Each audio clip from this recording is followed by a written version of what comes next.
Hello, and welcome to The Resource, the podcast propelling employer brands to recruit smarter and retain better. I'm your host, Priscilla Peters. And I'm your other host, Scott Dismuke. Priscilla, Happy New Year. Happy New Year. We survived the holidays, Scott. Yeah, I think you did. We haven't actually seen each other in person since the new year. Well, we talked right before Christmas about our favorite movies, and I think you mentioned that one of yours was Four Christmases. Yeah, so I had 6 this Christmas with all of the different families that we have. Oh gosh, you had six. I had 6. Yeah. So we started on the 23rd.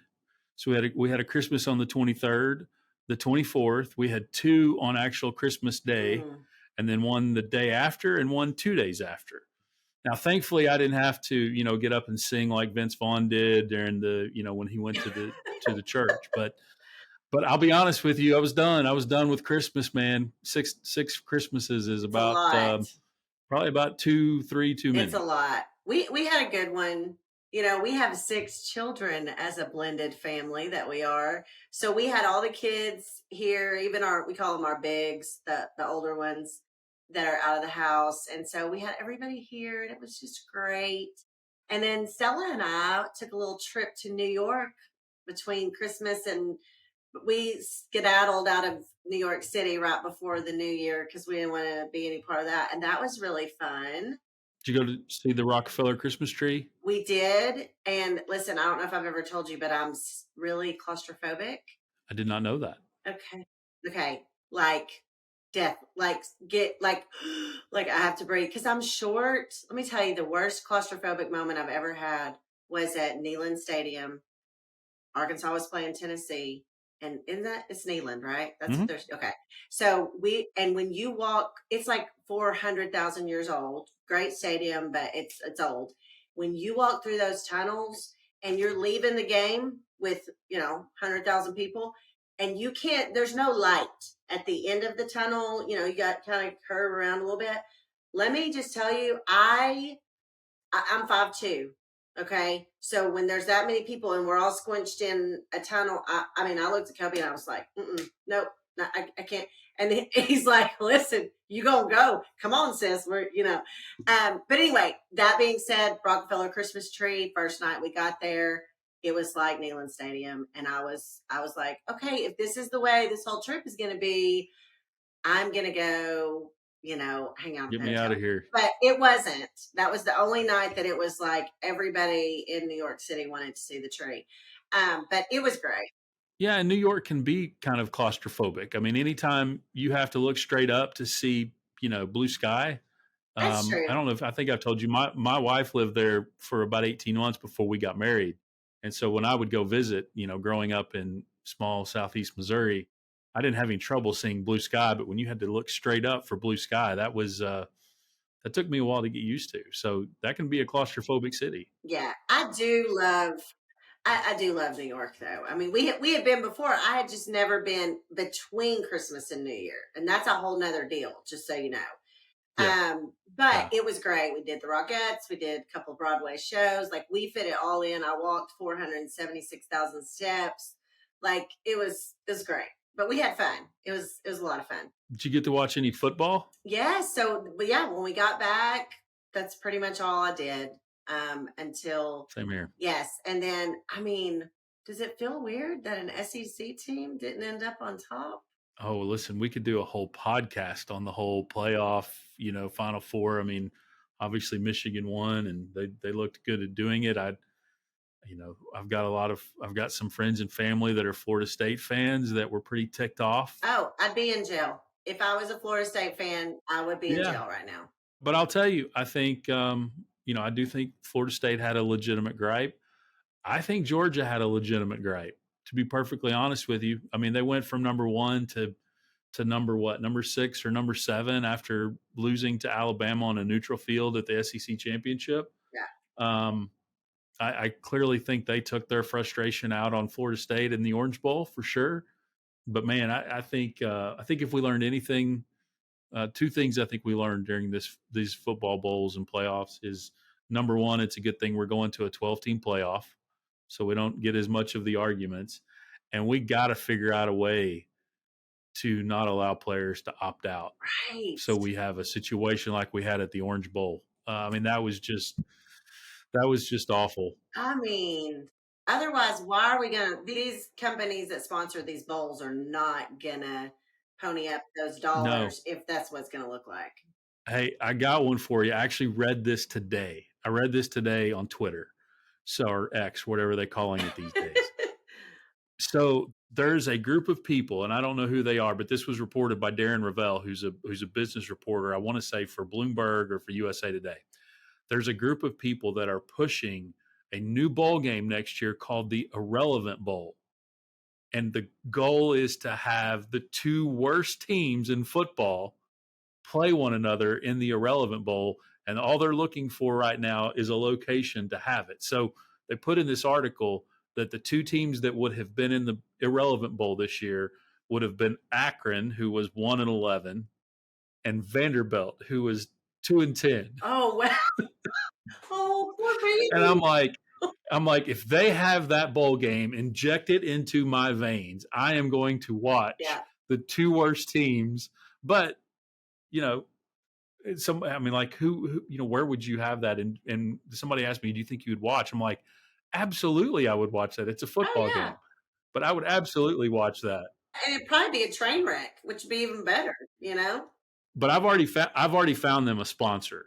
If you're going to have the two worst teams, you need to have like a vacuum cleaner, like Hoover, right? I mean, you the two teams that suck.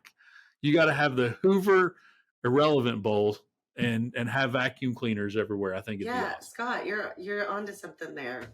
Well, listen, I'm excited to be back at it.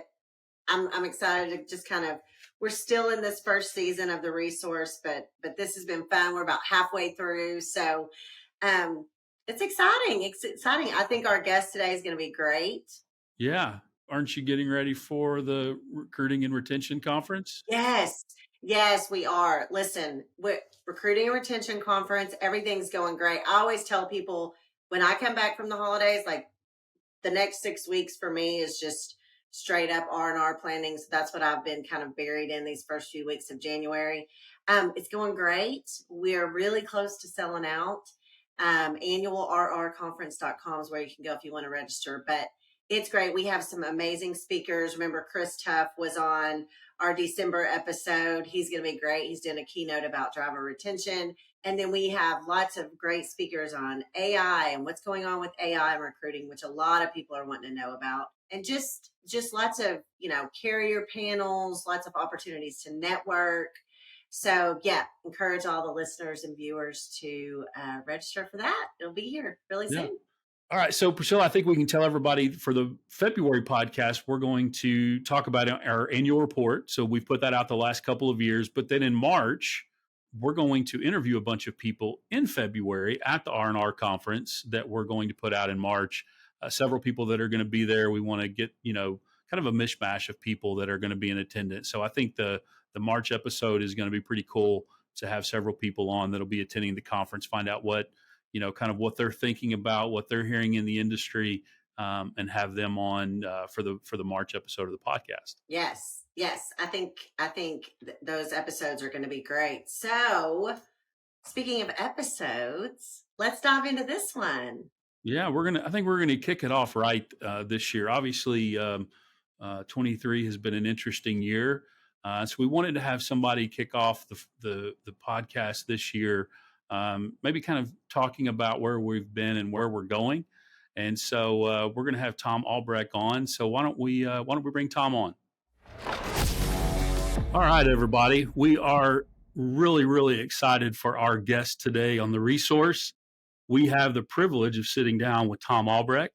He is the current CFO and Chief Revenue Officer at Reliance Partners. And he has an extensive career in the transportation industry dating back to 1988. He was a 7-time Wall Street Journal All-Star and 8 times recognized as best analyst in his sector among regional and boutique firms by Institutional Investor magazine. He has presented to shipper teams at Kellogg's, General Mills, Schneider, Crete, J.B. Hunt, and Old Dominion, just to name a few. And he brings a wealth of experience to our discussion, as we are honored to have him on the resource to provide some invaluable insights into the current state of the freight market and what he is going to see in 2024. And we're going to hope that it's a little bit better than it was in 2023. So, Thom, welcome to the show.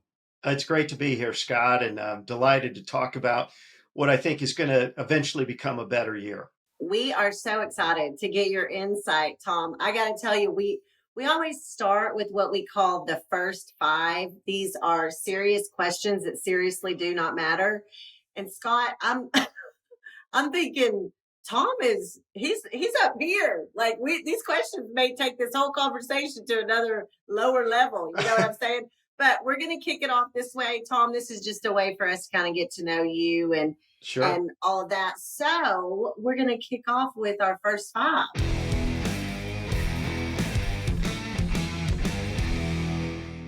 So our first question for you out of these very serious questions is, in your opinion, what is the best sandwich? Well, anything with chicken. So, for example, I'm not necessarily a big Reuben person. I love burgers. Burgers to me are more of a summer item, but all sorts of chicken combination sandwiches I absolutely love. It could be chicken bacon and ranch, chipotle chicken, any sort of variety of sauces that are on there. Chicken goes a long way in my appetite satisfaction. Fantastic. So, Thom, Chicken salad. there you go. Yeah. Hey, very, very popular in the South for sure. For sure. Yeah. So, what is your favorite movie? Well, again, it depends on the category, but let's see. From a comedy perspective, it's one that came out a little before my time, but my dad loved it. It's a Mad, Mad, Mad, Mad World, early 1960s. It's incredible. And then when I was a little kid, there was a movie called What's Up, Doc? From an adventure perspective, you can't go wrong with any of the Indiana Jones ones. Raiders of the Lost Ark, the first one's my favorite. And then, kind of a boutique movie. I think it came out around 2010, Bottle Shock. It's a little bit more of a drama about how a U.S. vineyard took first place in an international wine competition and really put Napa Valley on the map, based upon a true story around 1976, but it's a more recent movie. So that's a long litany. Yeah. So did you like the last Indiana Jones movie? Not as much. Yeah. So the first three were particularly good. Absolutely. Absolutely. I love how you have seasons for your sandwiches. You have categories for your movies. Like I'm here for all this, Thom. And I was gonna say, isn't there like everybody's talking about this series on Netflix about the vineyard, the guy who inherits the vineyard and the daughter and the guy. I don't know. Have you watched that, Thom? Have you seen that? I don't even know what it's called. I'm not sure. I've heard people talk about it, but I've we'll not figure watched out it. what that is. Yeah. We'll put it in the show notes. It's on my to watch list. So, okay. The next question is, what is the most used app on your phone? It would be a couple of different ones. Well, number one would be The Athletic, which is the premier sports writing app in the world. If viewers don't know about The Athletic, essentially as local newspapers have struggled over the last 15 years, The Athletic has hired one or two of the best sports writers in every sports city in the country. And their coverage of everything sports is phenomenal, whether it be golf. The college football coverage is unbelievable. They have dedicated writers to most of the top 25 teams. They cover the recruiting angles. They do an incredible job on Major League Baseball, the NFL. So that one gets opened a lot. There's another one, of course, the Wall Street Journal. And then there's kind of an oddball one called Zero Hedge. It's actually I don't know if they have an app, but I go to it 5 or 6 times a day. It's sort of a libertarian view on the financial markets and economic policy. It's an incredible read, Zero Hedge. So those are kind of my top 3. Listen, I'm making notes. Like, I did not know about the sports one. Did you know about that, Scott? Oh, absolutely. Yes, absolutely. Why? How did I not know that? I don't know. Okay. Yeah. Now you gotta pay for the athletic content though. Well, Yeah. Isn't that right, Tom? It's a subscription based. It's $6 a month, but because things have slowed down in the last year, I've turned a few friends onto it. They've been able to get on as low as $2 a month. So not even the cost of a Starbucks coffee. So it's well worth it. I mean, the in-depth stories, so the feature stories are deeper. And then when there's analysis, it's unlike anything you would get through a traditional source like ESPN or when the old USA Today used to be around, things like that. I love it. Here's another one for you, Tom. What is a talent that you have that only those close to you know about? It's certainly not singing. That's Scott's, Tom. I don't know if you knew that, but that's Scott's. No, Tom does not know that, but he does now. Well, boy, that's a good question. Well, so I'm an avid golfer. Most people know that. I still enjoy tennis. I won the intramural tennis tournament back in college. I don't think most people know that. So that's kind of a fun one. And then I was a radio disc jockey. So maybe that's one of the reasons why I get asked to do industry speeches and things like that. I certainly enjoy the microphone. So what is your course that you play at down in Chattanooga?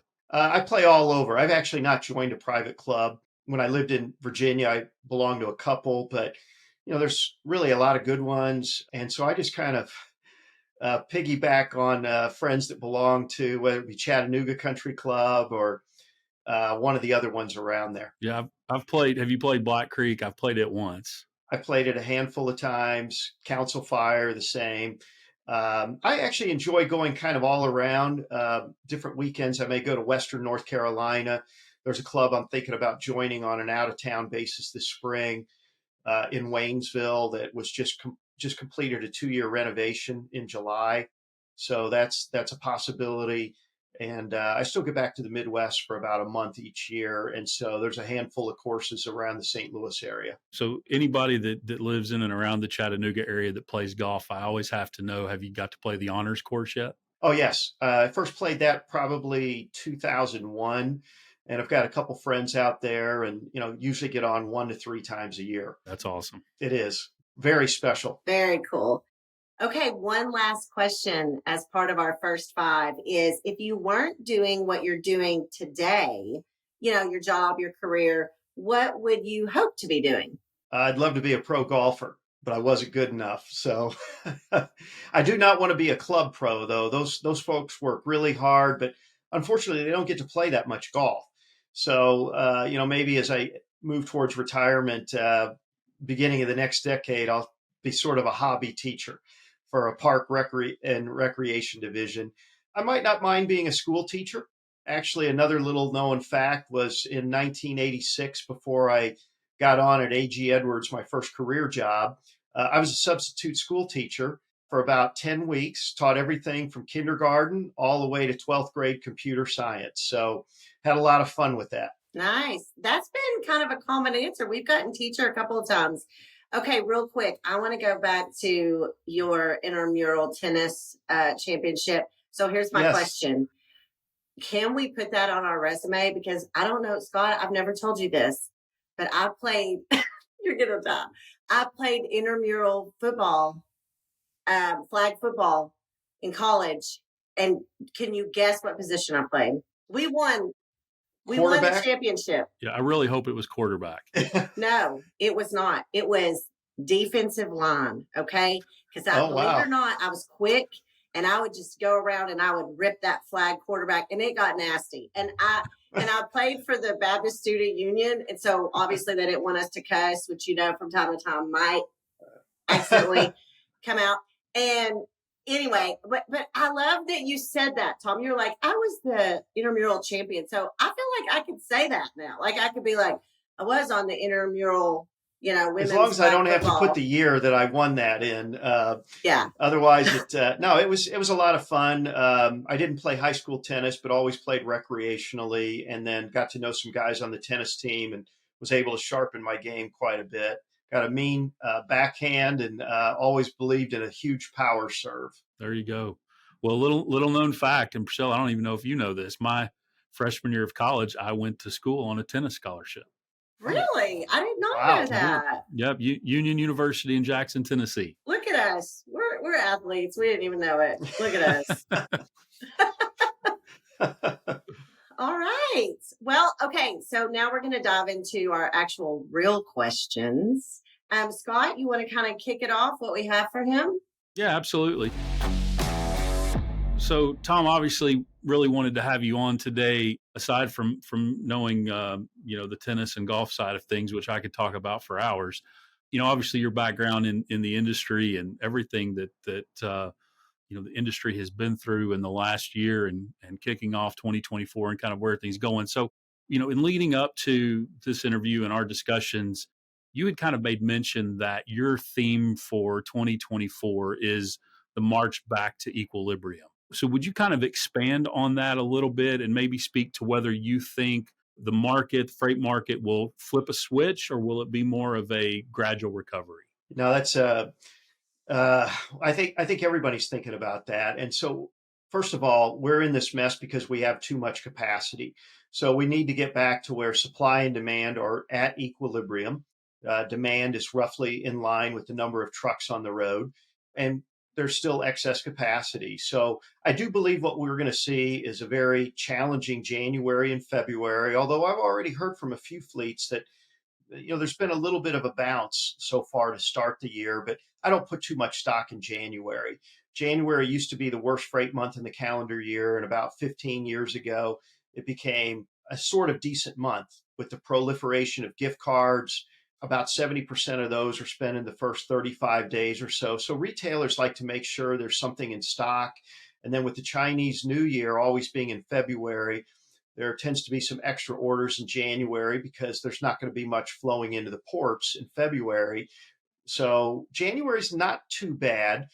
February tends to be a real stinker.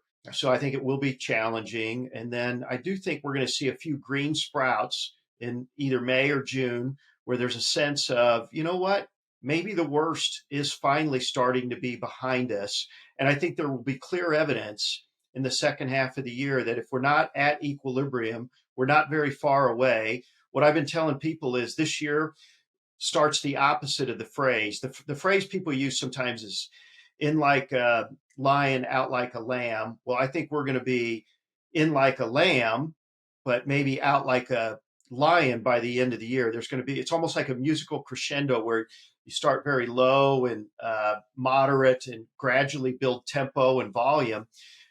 That's how I view this year. And I think there's going to be a clear sense that 2025 is a pretty special year. Interesting. I can see exactly kind of your take on that.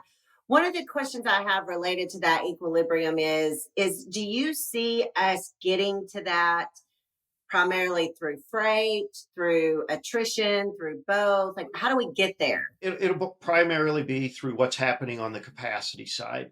The demand side is not going to be anything special this year. Now, I will say a couple things. If we go back to where we were a year ago, it is going to be a little bit better of a freight environment. Freight should be reasonably stable. And when there's volatility this year, for example, it should be volatility that helps motor carriers. So, for example, what's going on in the Red Seas and the drought in the Panama Canal and the upcoming labor negotiations with some of the East Coast ports means that there's probably going to be a little bit more freight out on the West Coast. And of course, the West Coast has gone through a couple of really difficult years between their own labor negotiations and the massive destocking. The destocking story for probably 75, 80% of the companies is largely over. There's still a few companies that are going through that. So stable is probably a word that we can start thinking about, even if it's not quite at the absolute volumes motor carriers want. And then the kind of volatility that we will see this year is the volatility that tends to create a little bit of chaos favorable to motor carriers, whereas last year's volatility was just essentially a free fall and a never-ending inventory destocking that clearly favored the shipping community. You mentioned the Red Sea, and obviously that's something that we've been hearing a lot of. How long does that have to occur to dramatically affect how things are going on now from a freight standpoint, or were we already there? Well, I think we're already there. I think the question is, what's the duration? What's the shift? We all know that some of the alternative routes take longer. And so I think what will be hitting the ports, we haven't even really seen much in the way of diversion volumes yet. I think that'll be forthcoming in the next 2 to 3 weeks. But again, volatility is more often than not fairly good for the motor carrier community, whether it's weather volatility, uh, federal government regulations that have done things to hours of service, ELDs, any sort of thing that takes away the steady, predictable has a chance to remind the shipping community that while the trucking industry looks like a basic commodity, it still has aspects of being a precious commodity. And I think that got lost in the shuffle last year. Yeah, and I was curious as you're kind of thinking about us getting to this equilibrium, do you feel like there's going to be impact on specific fleet sizes? In other words, like I just think because a lot of some of the smaller fleets kind of depend on spot market or things like that. So I just wonder what your take is on how the industry as a whole might look on the other side of that equilibrium. Well, so first of all, if we look at the capacity growth that occurred from, let's say, the second half of 2020 through about mid 2022, about a 2 year period, it was overwhelmingly in the small motor carrier community, whether you call that 1 to 9, 1 to 20, whatever it is.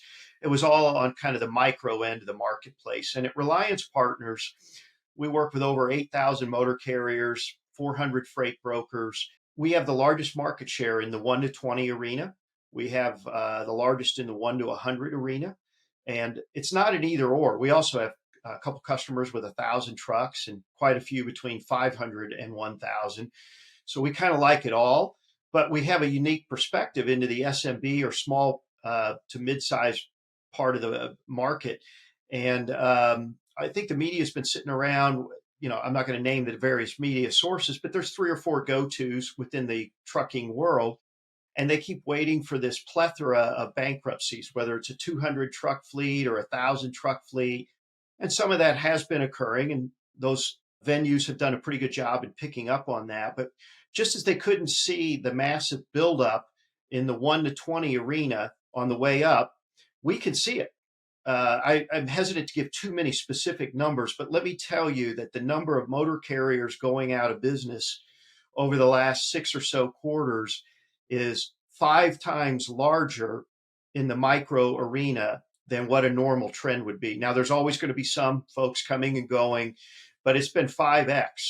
And we believe that the number of casualties at the low end of the market is substantially higher. So, for example, when I look at FMCSA data on licensed and insured for hire active motor fleets, so that you got to have the insurance to be active. If you don't click on that button, then you're going to get a much higher motor carrier picture. But we've seen 19% of the drivers through the end of October and from the May 2022 peak leave the industry. And we've seen over 15% of the fleets. Now, we still have some room to go, but if this run rate continues somewhere between March and June, there's going to be fewer drivers in the industry than existed in December of 19, just a few months before the pandemic really took its grip. So at the end of the day, it's all about the drivers. We can look at fleet registrations and revocations, but to me, that 19% figure, and I can't wait to get the new number for beginning of December. That should come out in the next 2 or 3 market days. I've got kind of a proprietary resource there. Interesting. So over the last few years, the industry, and we've kind of touched on this a little bit, but the industry's kind of lived through the extreme. So we had the COVID shutdown, we had the COVID freight boom. Now we're kind of in the post-COVID slowdown. Do you think that part of regaining that equilibrium means also going back to kind of our normal, seasonal peaks and valleys? And maybe do you see any kind of parallels with previous years in that instance? Yeah. So let me give a little more specific number. On that driver front, over 700,000 drivers have left the industry, which is a lot more than I think even folks that want to be bullish understand. Now that's for hire, and that includes not only truckload and all its niches, but less than truckload, final mile companies that do interstate, not intra. So keep all that in mind. It's not just one view on like the dry van truckload arena, but I think directionally it's important. So do I see parallels with another year? Absolutely. 2017. So let's go back in time. 14 was a big freight party, if you will, a confluence of factors from regulatory to weather, plus 3 years of a pretty mediocre environment, 11, 12, 13, where capacity was slowly being pruned. And then we had this ginormous year in 14. 15 started like the party was continuing, but clearly by the end of March, early April of 15, it was clear that party was coming in. And so what we saw is then became a very brutal environment.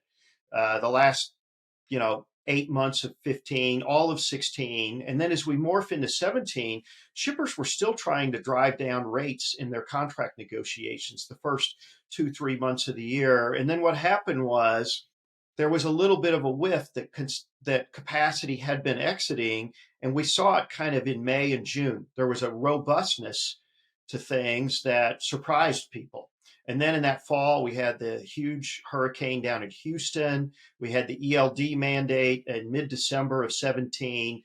I see a lot of parallels there. We don't have any huge regulatory issues per se on the horizon, but there's so much capacity leaving. And again, our insights are very different than others. I'm telling you that, in one year, during that 2-year boom, there were 106,000 fleets added. They represented about 170,000 trucks, so about 1.6 trucks per. Most of those fleets have gone poof.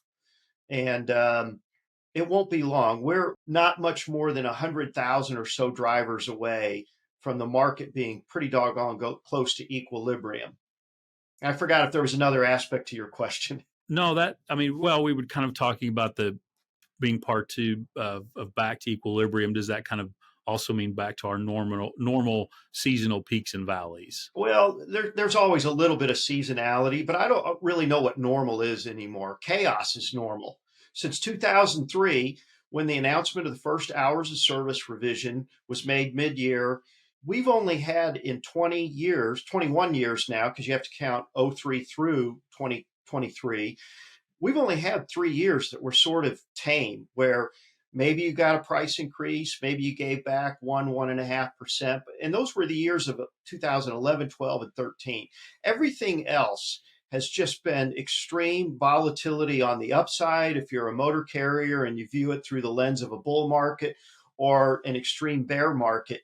That's the new normal, chaos. So really what motor fleets have to do is they need to be asking themselves, what do we need to do to be ready, get in the ready position, if you will, for the second half of 2024? So you said something earlier about rates, and we all know that also has been part of the freight recession side of things.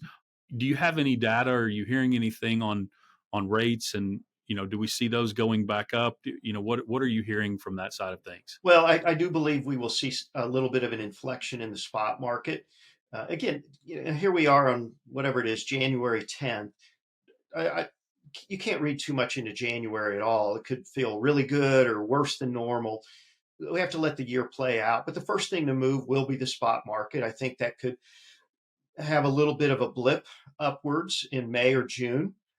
Maybe if we're lucky, even a little bit in March, although I don't want to get too far ahead. But I think clearly as we get into the spring shipping season, there will be, again, some green sprouts like, wait a minute, this is starting to feel like maybe my, hangover of the last 2 years is finally moderating.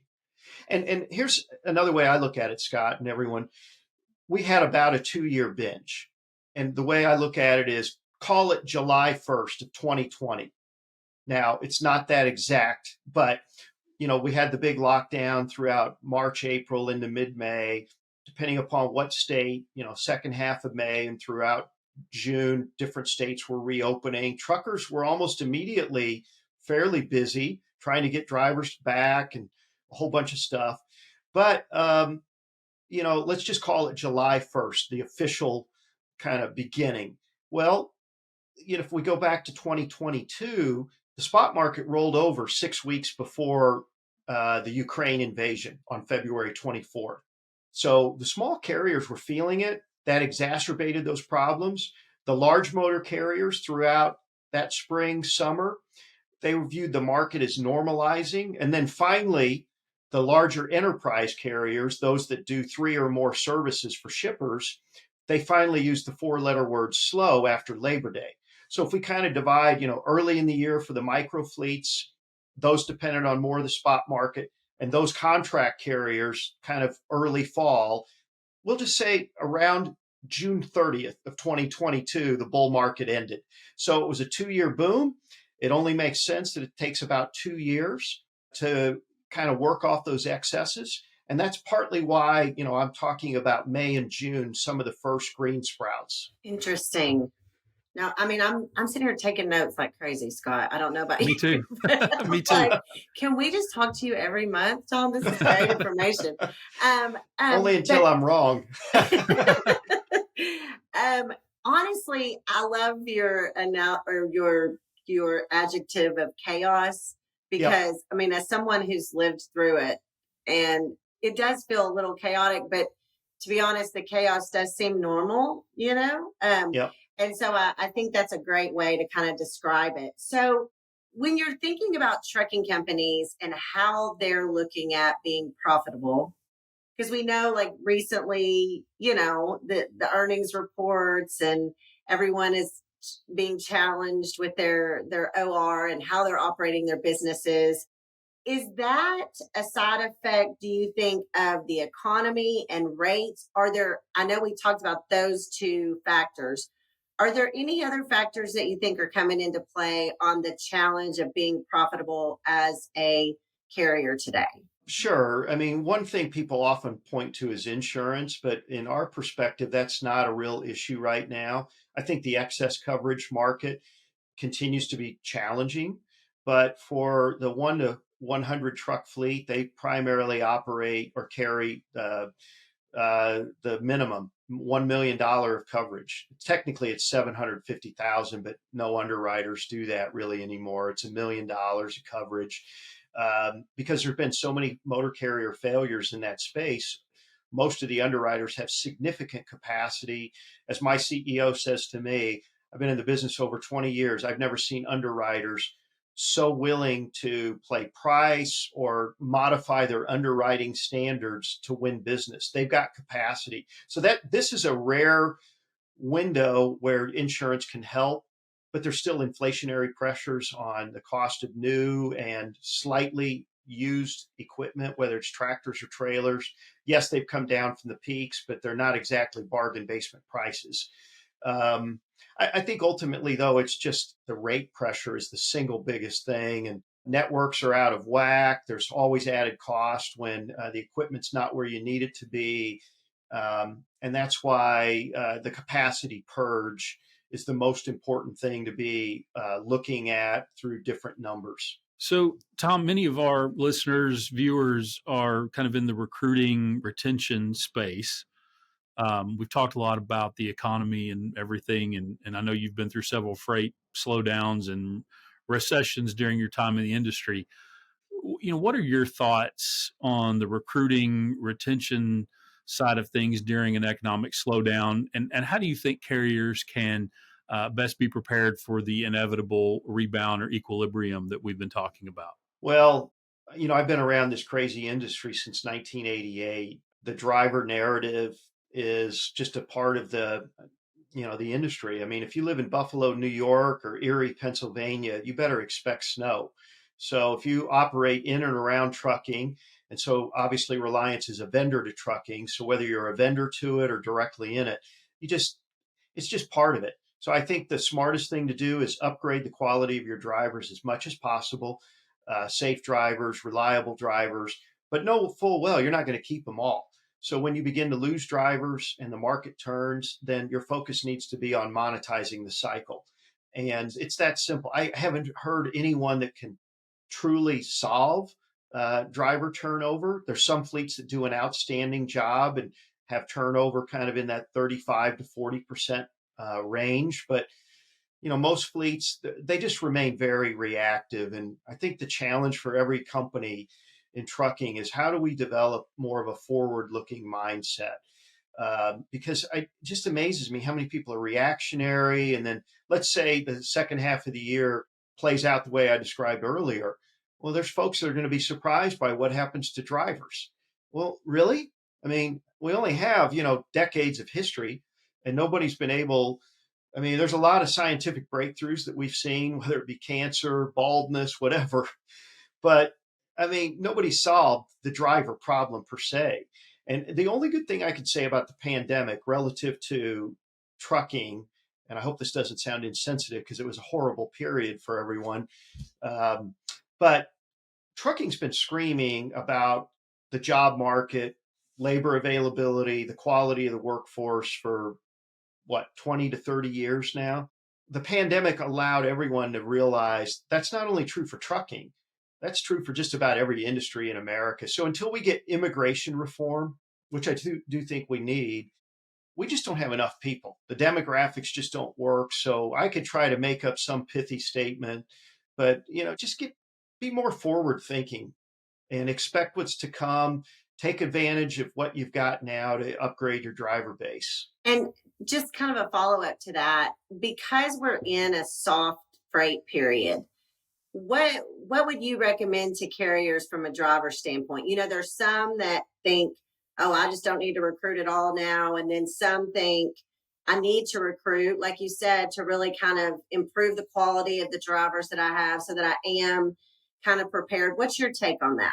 Well, I think you always need to be in a little bit of a recruiting mode. Again, I go back to, let's say, some of the underwriters, without naming names, but some of them during the bull market, had very strict underwriting standards. They wouldn't insure any fleets that had drivers less than 2 years of driver experience or driving experience. A lot of those have compromised that down to 1, in some cases, maybe 6 months. That's not going to last. But if you're a motor carrier, you should be talking to your insurance broker about, hey, what's going on in the marketplace? If we do upgrade our driver base a little bit, because there clearly are some drivers that are outstanding already, and they've only got 7 or 8 months of driving experience up to that 2-year mark. That's a conversation you need to be having. Take advantage of that window now. I don't know that I have a whole lot of other thoughts there, but just think outside of the way you've thought about things in past cycles. It would probably be the best way to put it. I don't want to say think outside of the box because that's too much of a cliche, but we get tied to the same thinking throughout the cycles. Here's how our playbook in a bull market. Here's our playbook in a downturn. And, people can't break free. People need to be thinking about the recovery right now. I heard this from a really smart person about 2.5 years ago. And he said, there's 4 things that you have to think about relative to the business cycle. And I don't care whether it's trucking, widget making, a service business, you have to prepare to thrive, then you thrive, prepare to endure, and then endure, and then rinse and wash or rinse and repeat all over again. And you keep going through these things. And so, right now it's still the endurance phase, the reality. But somebody in your organization needs to begin to think about, okay, prepare to thrive. What does that mean from an equipment perspective, from an insurance perspective, from what we're doing to recruit people? What IT projects do we have? For example, fleets oftentimes, they have these waterfall of loads that are tendered every day. Well, when the market is better, so let's say 2025 is as strong as I've kind of hopefully articulated, you have a program in place that says, wait a minute, if we get the same load tendered 3 times in a day, is somebody in our organization picking up the phone and calling that shipper? Because that means they didn't get anybody to cover it. That means you've got some price leverage right there. Instead of just, okay, we send our drivers out between 6:30 a.m. and 10:30 a.m. And it's just, really, there's a lot of little things. Trucking's always been about nickels and dimes. And unfortunately, it's never going to be about mega dollars in terms of huge margins. But you can do things that can, get your margins to set records each cycle. Well, Thom, I got to tell you, man, I've really, really appreciate your time. I don't know if anybody else has learned a lot today, but I sure have. I've been writing like crazy. So the information you've given us today has just been fantastic. And I will agree with Priscilla, if we can entice you to come back on, we will definitely have you on to talk more about this, because I've learned a lot today, and just really appreciate your time. Appreciate you joining us. And Scott, can I leave one more thought that's a absolutely positive thought here? So everybody's bearish on housing. I've been bearish on housing since the end of 2021 in terms of our internal organization. I'm actually starting to get fairly positive. So there's two types of housing in terms of sales. I'm not talking about housing selections. You have existing home sales and then new starts, or the building of new homes. So, for example, existing home sales have been negative on a year-over-year basis for 28 months. November was the smallest decrease at 7.3% year over year. And we're going to see existing housing sales turn positive somewhere between March and June. Right now, they're running at about 3.8, 3.9 million annualized sales. That's actually below the level they bottomed at in the great financial crisis during the housing crisis, 08, 09. They bottomed out at 4.1 million. We're going to see people, they're starting to get used to higher interest rates. We're going to see some layoffs. So people are going to be forced to sell either due to affordability, or they have to move to a different city. Mortgage rates are going to come down a little bit. How much, I don't know, but where they are today versus where they're going to be this summer, this fall, they're going to be a little bit better. So what happens is, so let's say the first half of the year, we sell at an annualized rate of 3.9 million existing home sales. And the second half of the year, let's say it's 4.5 million. Well, the peak was 6.5. You can either fixate on the 4.5 being down from the peak, or you can say, wait a minute, that's a big jump from 3.9. And so I think on a year over year basis, that turns positive. Housing starts the last 3 months. So the building of new homes have surprised by about 100,000 a month, partly because there's not enough existing homes for sale. So we're seeing some raw material cost components begin to come down. Housing is going to be at least a modest contributor in the second half of the year, and potentially a fairly meaningful contributor in 2025. That's great. But the consensus is still it's a bear market. Well, 28 months. By the time we get to May of 2024 here, June, that'll have been a bear market for 35 months, 3 years. Well, I think we want to maybe have you back on the middle of the year, and let's see where we are on the equilibrium front. Sure. I'm like you. I hope we're there. I know there's a lot of folks that are listening today that hope we're there to get back in a weird kind of way. Going back to what you said earlier, we hope we get back to chaos, because I think that's what we're all shooting for right now, based on what you said earlier. But Thom, we appreciate you. We appreciate you being on. We appreciate your insight, and we'll do this again here very soon. That sounds great. Thanks for having me on. Thank you.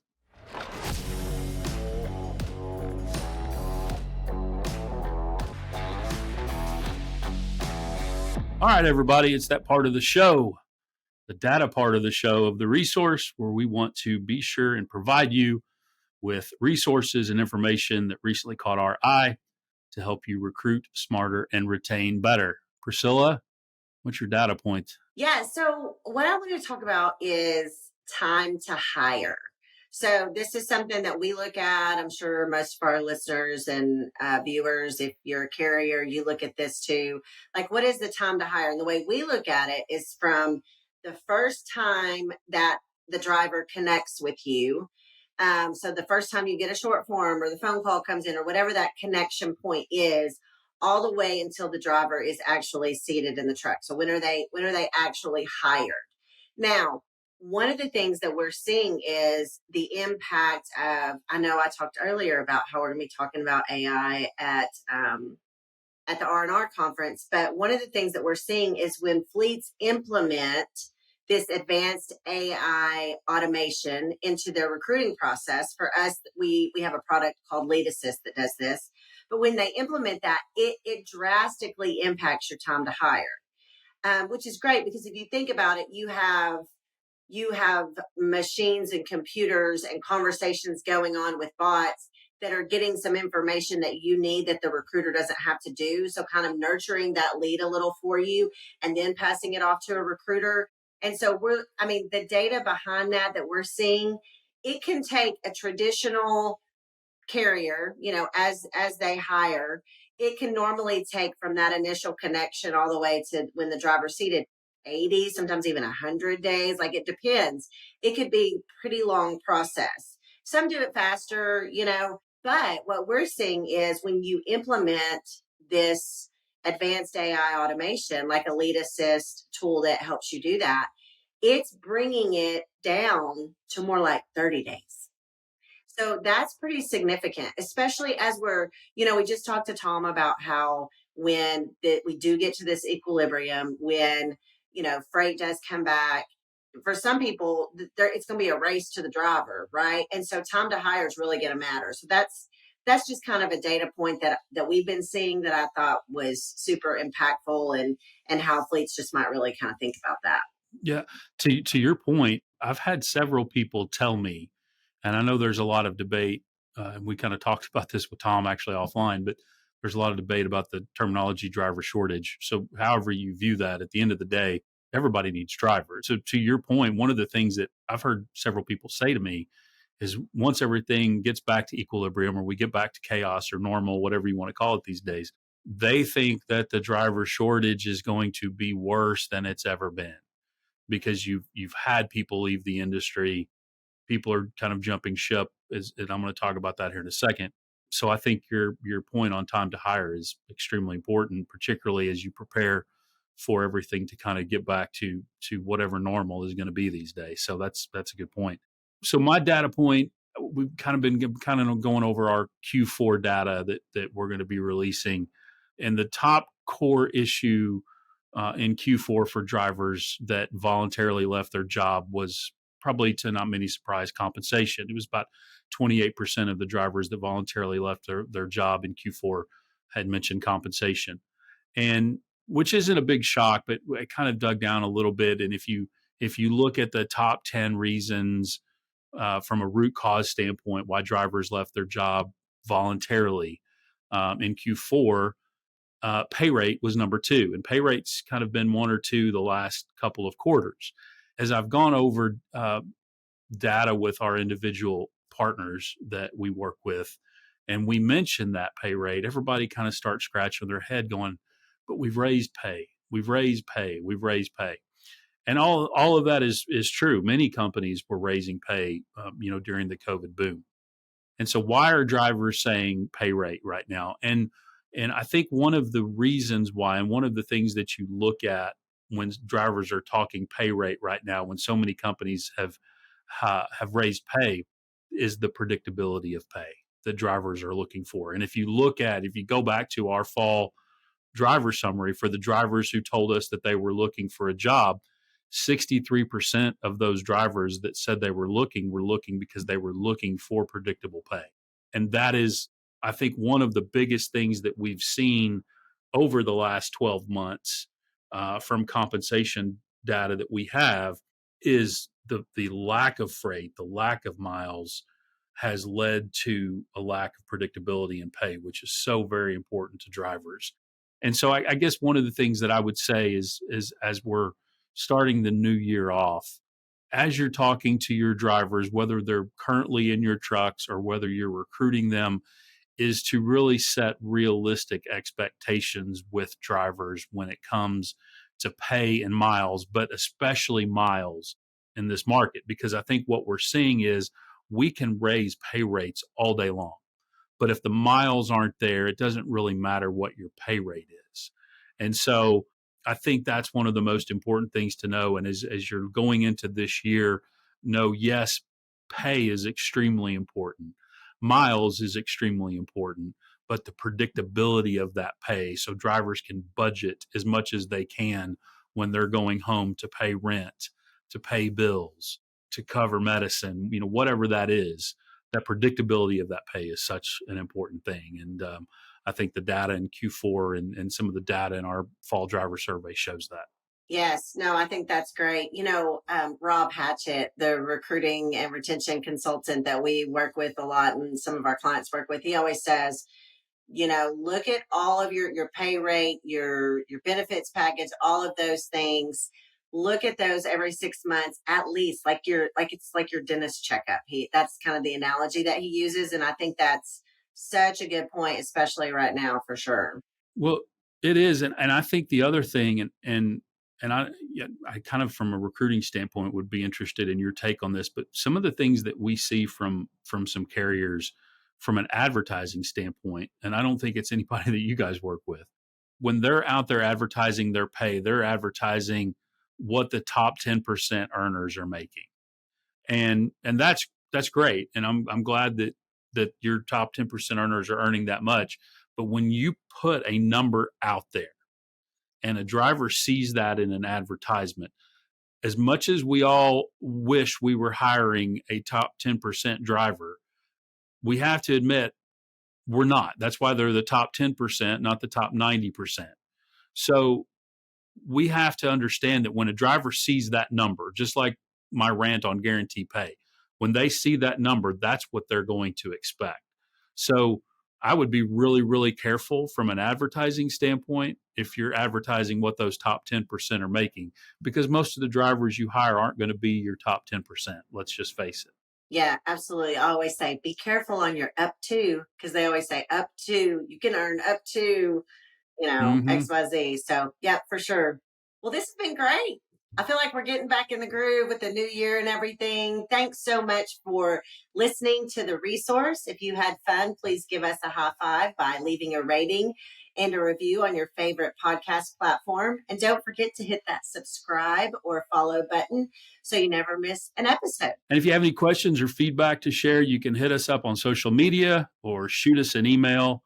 And we'll be back with our next episode with more fun data information to help you recruit smarter and retain better. Everybody have a great day. We'll see you next month.